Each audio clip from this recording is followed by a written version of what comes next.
Good morning, everybody.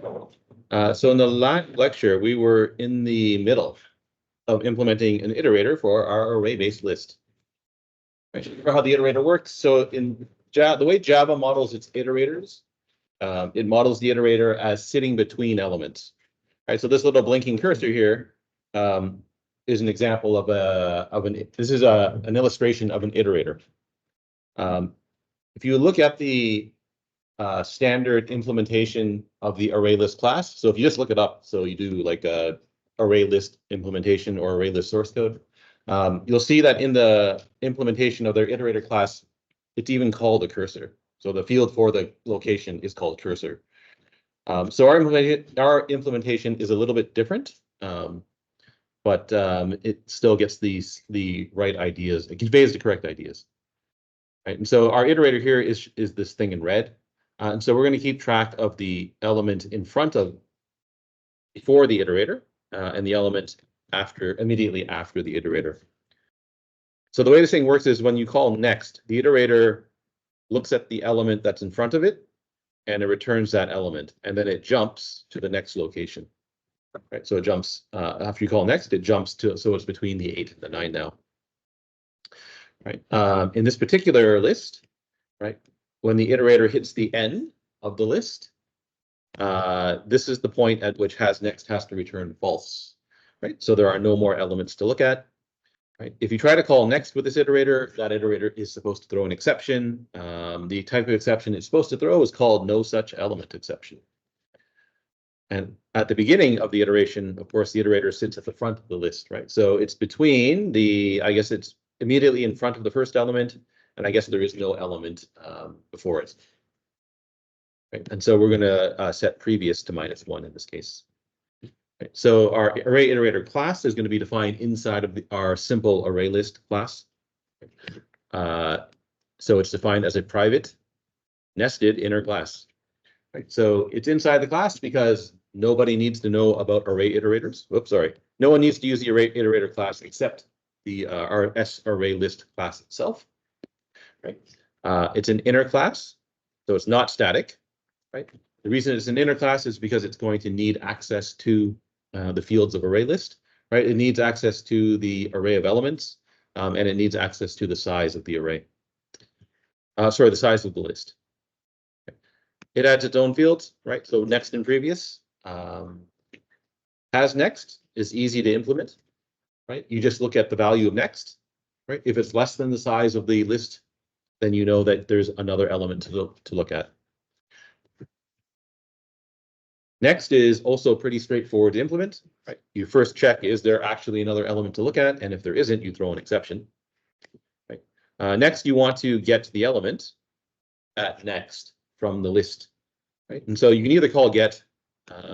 It's slightly more efficient, though, to just jump into the array itself and get the element using that field. Right. So remember, to access the element or to access the outer list, right? It's the name of the outer list dot this. So the syntax is funny, but that's the way it works in Java. Once you've gotten the element, you're going to return it at the end. Right. You now need to advance the iterator 1 position. So you add 1 to next. Right. And then you set previous. I guess you set previous to the current next value, and then you set next to the by adding 1 to it. Right. You don't want to add 1 to previous because of how we're going to implement remove. Okay, so the way remove works, I've got an iterator sitting here between the 6 and the 10, right? And so previous points at the 6, next points at the 10, right? Remove works by removing the element that was previously returned by next. Right? So in other words, when I remove with this iterator, it's going to remove the 6. Right? So the way you use an iterator is you always have to jump over an element before you can remove it. Right? So in other words, you look at an element first and then decide if you want to remove it. Okay, so when you do that, right? So when we remove this 6, the next element that you want to return in the list is going to be the 10, right? So remove the 6, and then the iterator, if you call next again, should return the element number 10, the element whose value is 10. Right? Okay, so what happens? Okay, so what you want to do is you want to remove that element there, Right, now I can remove that element there because our list has a remove method in it, right? And our list knows how to remove an element at a given index, right? And so my index that I want to remove at is just given by previous. So that's easy. So removing the element straightforward.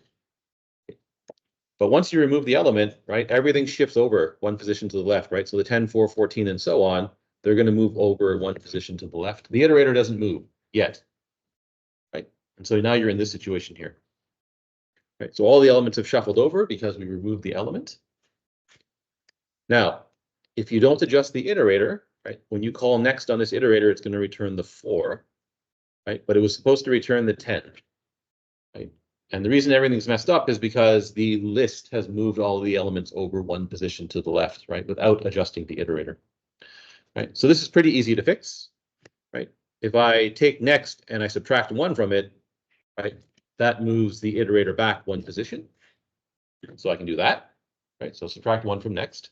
But we now have a problem here with previous, right? Previous and next now point at the same element here, right? And furthermore, we have the requirement that you're not allowed to call remove more than once for every call to next. So we want some way to indicate that we called remove already, right? And so the easiest solution in this case is set previous to -1, and that and now we can look at the value of previous every time in remove to determine whether or not we're allowed to actually remove an element.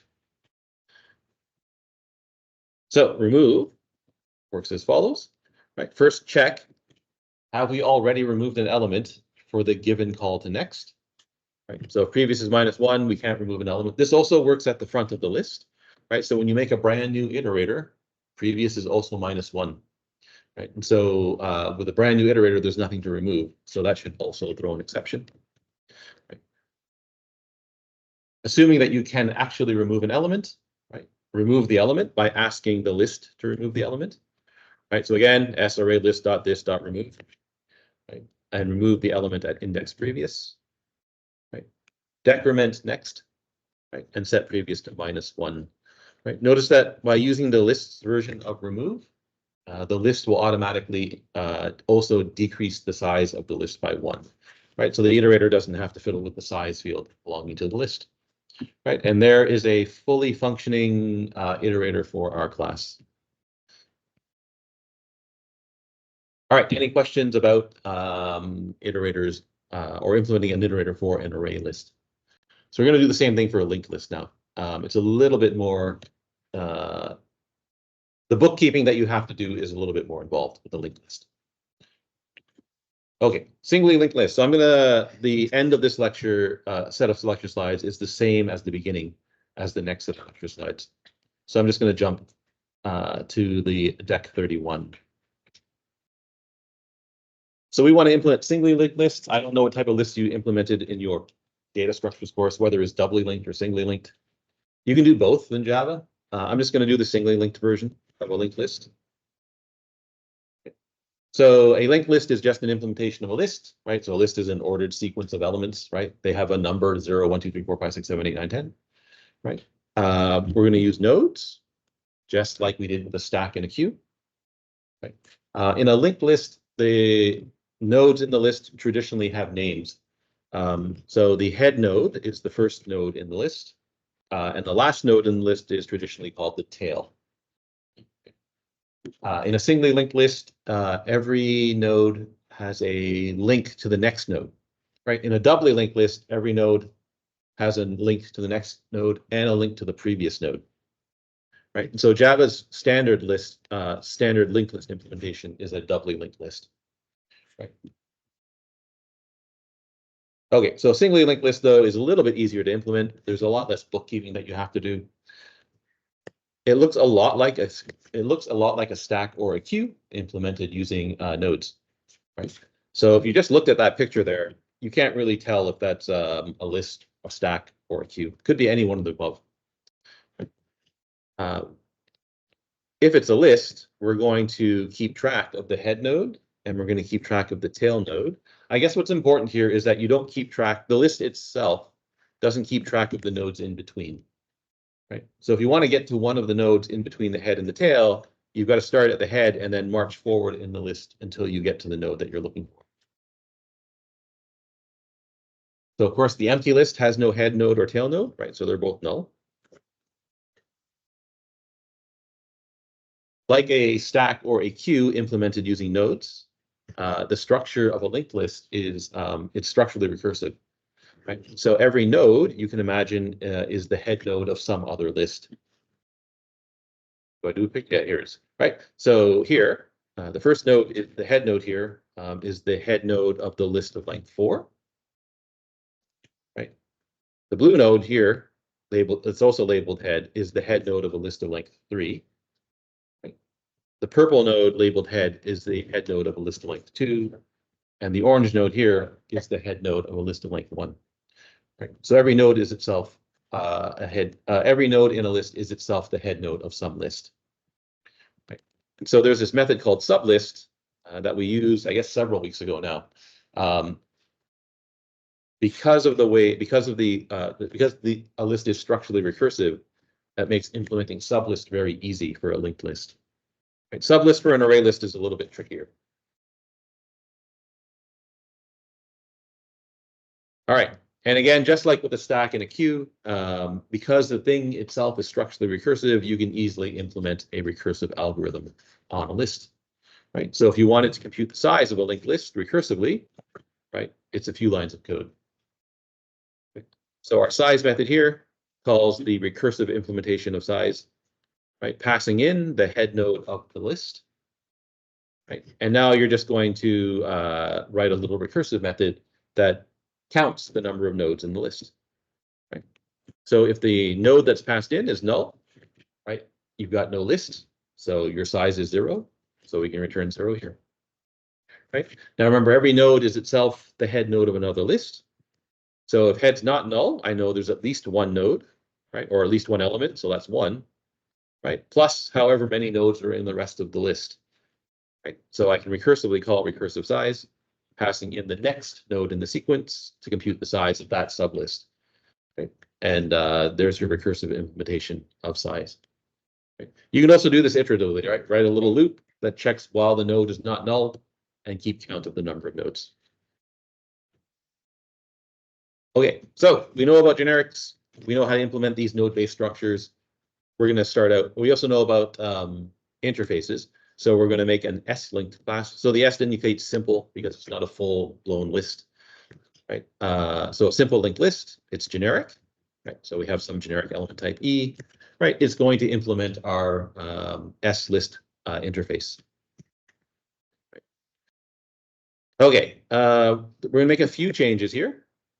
So we're going to use the node class that was used in linked stack and linked queue, right? They're all the same thing, so we can use the same class. We're not going to make this private this time. We're going to make it package private. The reason we're going to make it package private is because later on, we might want to make a utility class that operates on a linked list, right? And if you do that, you're going to want access to the node class because every algorithm that you write with a linked list is going to need access to the nodes. Right? So if we make the node class package private, we can put a utility class in the same package. It'll have access to the fields of our list. We're also going to have some package private methods that return the head and tail nodes, again, because those nodes are often useful when you're writing an algorithm that operates on a linked list. Right. So here we go. Here's our linked list class. Right. It's going to implement our list interface. Right. Both are generic. As soon as you make the class generic, you need to make the node generic as well. Right. The node stores the element, so the node itself needs to have a generic type. Right. The implementation is exactly the same as before. Right. It's got every node has a reference to the next node. Right. What else does it have? Yeah, every node has a reference to the next node.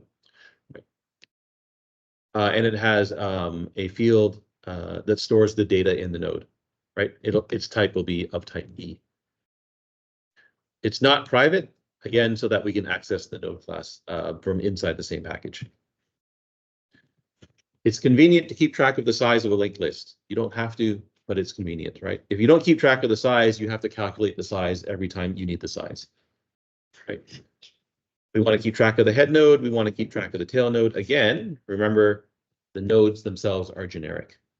So we need to keep track of, we want to keep track of where these two things are. You technically don't need the tail node, right? You can always find the tail node by starting at the head node and marching to the end of the list, right? But it's convenient if you have the tail node. It makes a lot of algorithms a lot faster and easier to implement. Okay, one package private method that returns the head node, one package private method that returns the tail node. Again, that's so our utility class that we're going to create later on can access those fields directly. What does the empty list look like? Well, its size is 0, right? It has no head node, it has no tail node, so they're both null. Because we're keeping track of the size, implementing size is easy, right? You just return the field this.size. Oops, sorry. Okay. The add method for our list interface always adds at the end of the sequence, right? This is one of the reasons why it's convenient to keep track of the tail node, right? If I want to tack another element onto the end of the list, I just make a new node and stick it onto the end, right? As long as I know where the end of the list is, it's easy to do, right? So this looks exactly like enqueue for a queue. It looks exactly like push for a stack, right? So we don't actually have to do that all over again, right? Basically, what you're going to do is you're going to make a new node, and you're going to hook up the current tail node to the new node, and that's it. And then add one to the size of the list, right? So I don't think we need to review that again. Oh, are we going to do it again? No. Oh, maybe we are. We are going to do it again. Okay, so here we go. So like in a stack or queue, when you add something to the, oh wait, this is like a queue because we're keeping track of the head and the tail, right? So in a queue, we kept track of the front and the back. So adding to the end of an empty list is again a special case, right? Normally you just have to modify the tail, but because head and tail are both null here, you also have to update head when you add to an empty list, right? Otherwise, when you add to a non-empty list, all you're doing is updating the tail field. Okay, so to add to the end of a non-empty list, make a new node called n, right? Stick the element in the node, or I guess more precisely, add a reference to the element in the node. Right. Hook up the tail node's next link so that it points at n, right? And then adjust tail so that it now points at the new last node. Right. And then I guess finally add 1 to the size. So add at the end, where we go. Here we go. Sorry, let me indent that so it looks a little bit better. So for add, make a new node. Again, it's generic, right? So you have to remember that you need to put in this generic type over here, right? You're going to add the elements to the node. Its next link will be null, right? If the list isn't empty, you're going to join the current tail node, right, to the next node n, right? So this tail.next is n, right? If the list is empty, you have to remember that the head node also has to be updated, right? So if the list is empty, make sure that the head node points at n, right? Otherwise, once you've done the if statement here, right, your new tail node is the new node that you just added to the list, and then add 1 to the size. And there's add. Okay, getting and setting by index. So this is the part. These are the operations in a linked list that make the linked list not so desirable to use. Right. So if you have a list, normally for many list algorithms, you want to go somewhere in the list by index. Right.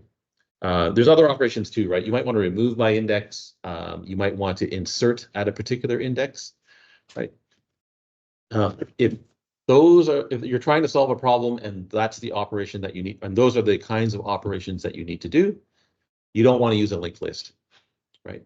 Because the reason is because if you want to access an element in the middle of the list, the only way you can get to it is by starting at the head node and following a bunch of nodes until you get to the element that you want to, right? And so in other words, anything that's done by index in a linked list has time complexity big O of n, right? Which you really want to avoid if you can, right? In an array-based list, because you have an index, you can just jump to that element in the array, right? Which is an O1 operation.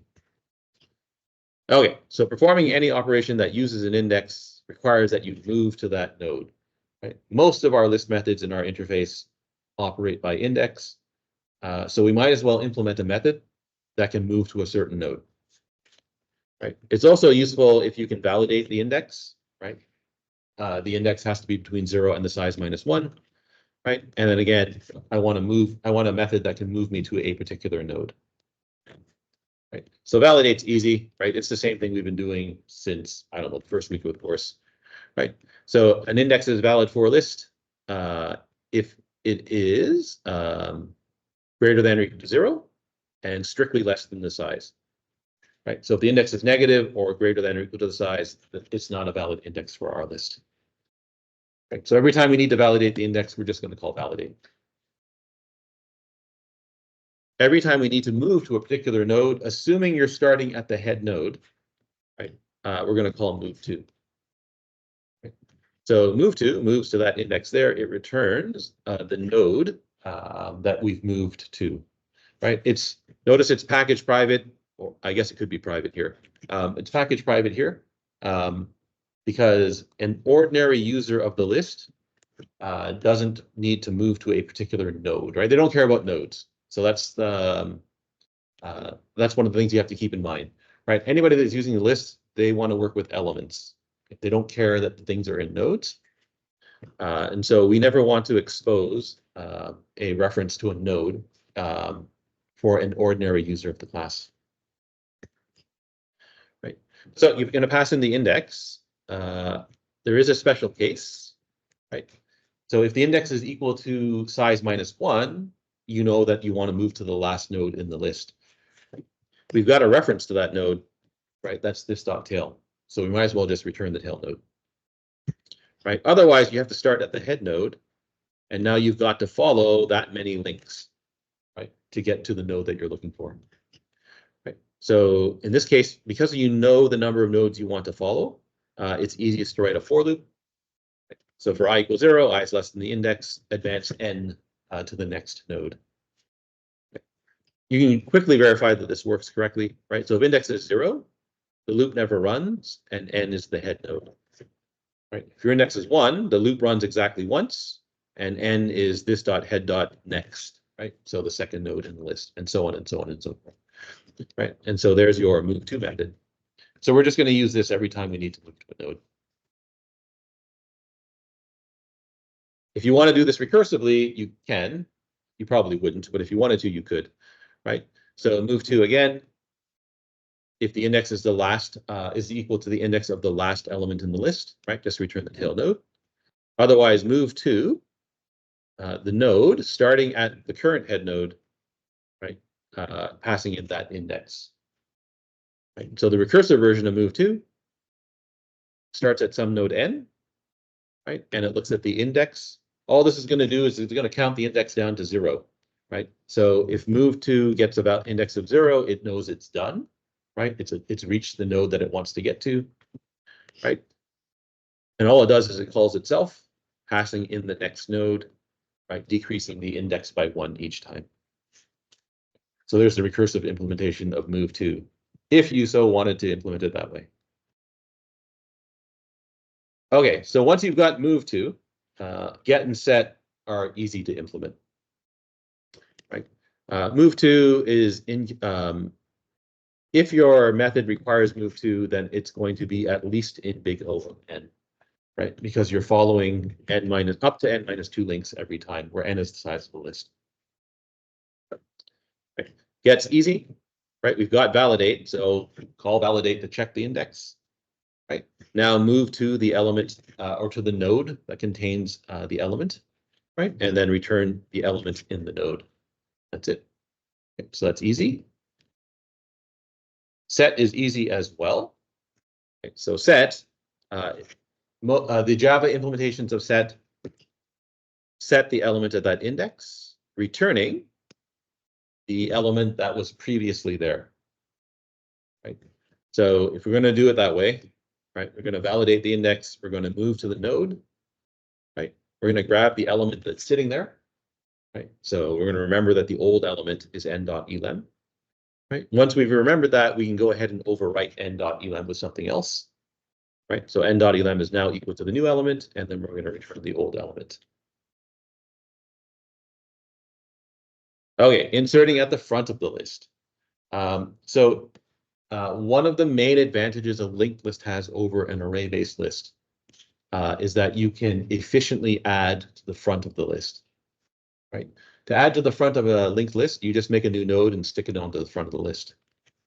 Right? To insert at the front of an array-based list, you have to move all of the current elements in the list one position forward in the list, right? So for an array-based list, this operation's in ON, right? In a linked list, it's in O1. So if you're in a situation where you need a list and you're frequently adding at the front, the linked list is you should now consider a linked list. Okay, so to add at the front, it's a lot like adding to the front of a queue, right? So the way we're going to do this here, we're going to make a node. So the new node is going to be called toAdd, right? You want to hook toAdd up to the current head node in the list, right? And then you want to update the head node so it points at the new node. Right. So adding to the front of the list, right? Make a new node that holds the element, right? Hook that element up to the current head node, right? Adjust the head node so that it now points at the it points at the new node, right? And then update the size of the list by 1.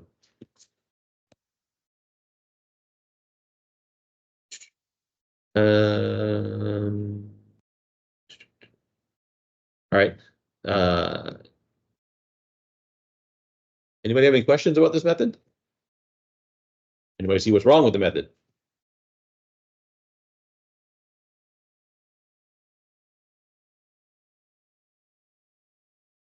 Missing a special case.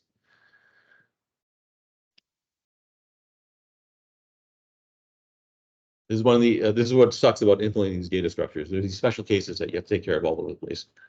Right. Okay, so what happens if the list is empty? Right. So if you add to the front of an empty list, right?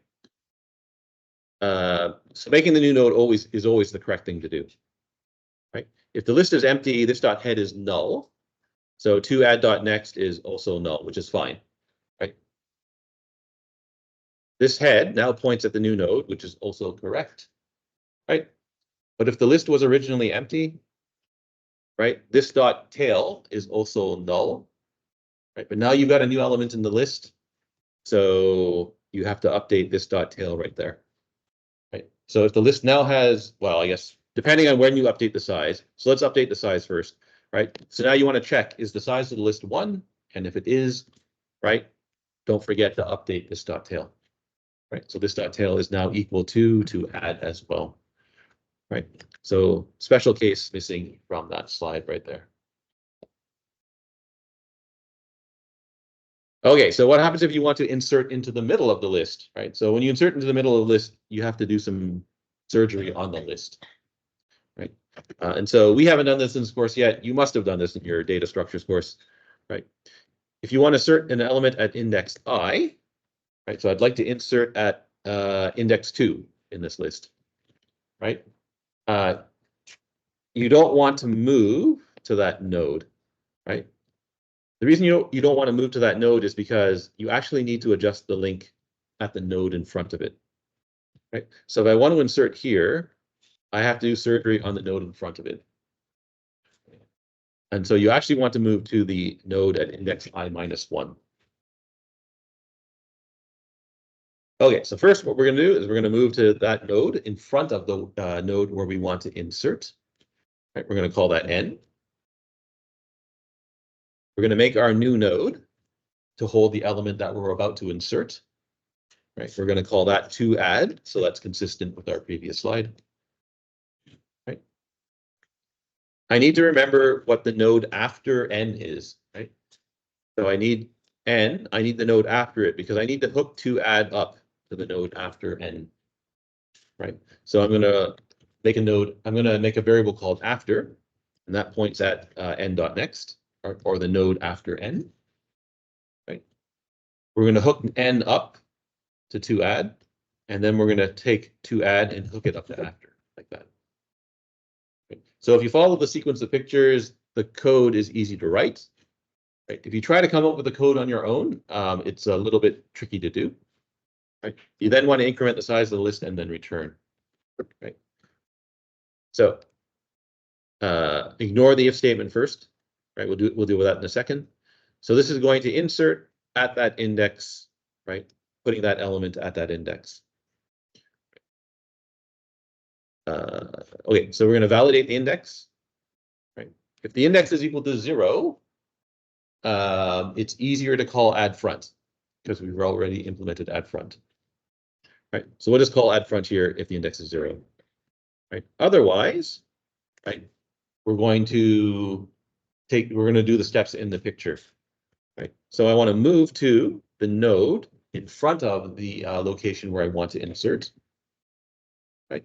I want to make a new node called toAdd. Right. I want to store the element in the node. Right. Now, I can because our node constructor has lets you set the next link automatically. Right. You can do the last step when you make the node. Right. So you can hook toAdd up to the next node immediately. Where to go? toAdd. Right. So make a new node, hook it up to the next node after n. Right. If there is no next node after n, that's null, but that's fine. Right. Your new node just becomes the new tail node. Right. Sorry. There's no node. No, sorry. Is that true? There's no node after n. No, sorry, that's not the case. The if statement up here adds to the end of the list. So we know we're not at the front or the end of the list when we insert. Right. Set n next, so that it points at the new node that we just inserted. Right. And then add 1 to the size. Right. And so those 3 lines there are just implementing these 3 steps here. Okay. There's one other special case that we need to deal with here. So in the Java implementation of the list classes, they let you insert at the end of the list. Right. So in other words, they let you pass in the size of the list to indicate that you want to insert at the end. Right. Because that's not normally a valid index, we can't just call validate. Otherwise, we'll end up throwing an exception when we shouldn't. Right. So before we call validate, we check, right? Are we in the special case where we're inserting at the end? And if we are, just use add to insert at the end. Right. Our previously implemented add method that has only one parameter inserts at the end of the list. Right. The return statement here is important. Right. If you don't put the return statement in, right, after you enter the list, after you add the element to the list, you end up adding the element one more time. Right. And so you end up adding the element twice to the end of the list, which you don't want to do. Right. So that return statement turns out to be very important. Right. So that's inserting into the middle of the list. Okay, so removal is going to come next, but instead of trying to remove from the middle of the list as a general case, we're going to implement, we're going to do it the same way we did to add, right? So we're going to implement removal at the front of the list first, and then we'll do the removal from the middle of the list. So if you want to remove from the front of a list, that's exactly like dequeuing an element from a node-based queue. Right. Again, this has complexity O1 for a node-based list. Right. It's ON for an array-based list. Right. To remove an element at the front of the list, you have to move all the elements over one position. So to remove from the front, you get a reference to the node to remove. Right. So that's just going to be equal to the head node. Right. And then you update the head node. Right. So you move head so that it points at the next node. That's just head.next. Right. Decrease the size of the list by 1. Right. And return whatever was sitting in that node there. So we're going to return the 0 back to the column. So if the size is empty, throw an exception because you can't remove the front node of an empty list. Right. The node that you want to remove is just the current head node, right? So update the head node so that it points at the next node in the sequence, right? If the size is 1, right? So if the current size of the list is 1 and you remove the first element in the list, the size is going to become 0. And in an empty list, right, there is no tail node, right? Just like in an empty queue, there is no back reference either, right? So you have to set the tail to null, right? Then decrease the size of the list and then remove the element that you just returned. So in all these methods, it's just you have to pay attention to the sequence of steps that you're performing, right? If you forget to do anything, or if you do them in the wrong order, you end up with a buggy implementation. Okay, so removing by index is similar to adding or inserting by index, right? If I want to remove that 2, right, I actually need the node in front of it, right? Because I need to adjust the node, that link that's pointing at 2, right? So you want to move to the node at index -1, right? And then remove the following node, right? So to remove that 2, move to the node in front of it, call that node n. Make a variable to remove that refers to the node that you're going to remove, right? I want that variable because I need the 2 that's sitting in that node. So I need a reference to that node. Okay. I want the node after the one I'm removing because I need to hook n up to the one after to remove. Right. So I get that node by using to remove.next. Right. I want to unlink to remove. Right. So I want to take its link, make it null. Right. If I don't unlink the node, then this node has a reference to this node, which means this node might not be removed from memory, even when it could be. Right. And then hook n up to after that way. Right. And then finally, decrement the size of the list, return the removed element. Okay, so again, if the index is 0, just call remove front. Right. We've already got a method that can remove from the front of the list, and it takes care of the special case when the list becomes empty. You can now validate the index. Right. I guess you could always validate the index back here. That would be fine too. Right. Move to the node in front of the one you want to remove. And now, instead of implementing all of that code here, I'm going to implement it in a separate private method called remove after. Right. The reason I'm going to do this here is because it's convenient if you have remove after for the iterator class. Right. And so when we go to implement the iterator for a linked list, right, it's remove after that we're going to call instead of remove. Right. We don't want to remove by index, right? If you can, right? If you have an iterator, you can imagine that the iterator already has a reference to the node either in front of or the one that you want to remove. Maybe the one after, right? So because you already have a reference to one of those nodes, right? You don't want to have to do move to, right? Because that's going to be in ON. If you got an iterator, it turns out you can remove from the middle of a linked list in O1 time. And so remove after is going to be handy for the iterator class. Right? Remove after just implements the slides that I showed you before. Right? Make a variable called to remove. Right? That points at the node after n. Right? Make a variable after, and that points at the node after to remove. Right? Unhook the next link for to remove. Right? Set n next so that it points at after. Right? There's another special case here, right? If you happen to have removed the last element from the list, right, you have to update the tail node, right? So if you remove the old tail node, the new tail node is now n. Decrease the size of the list and return the removed element. Right? And that's why I'm making a variable to remove up here, right? It's so that I can actually return the element that was in the node. The other way to do this is to not make a node to after, but to remember the element instead up here. Okay. Oh, okay. Times it. All right, so I think that's enough for today. I think the next step is to actually implement the iterator for the class, right? And so we want to implement an iterator for a linked list, It's going to be a little bit different than how we did the array-based list because we're working with nodes and not indexes. Right. So we'll look at that in the next class, I guess, on Tuesday, not Monday, right?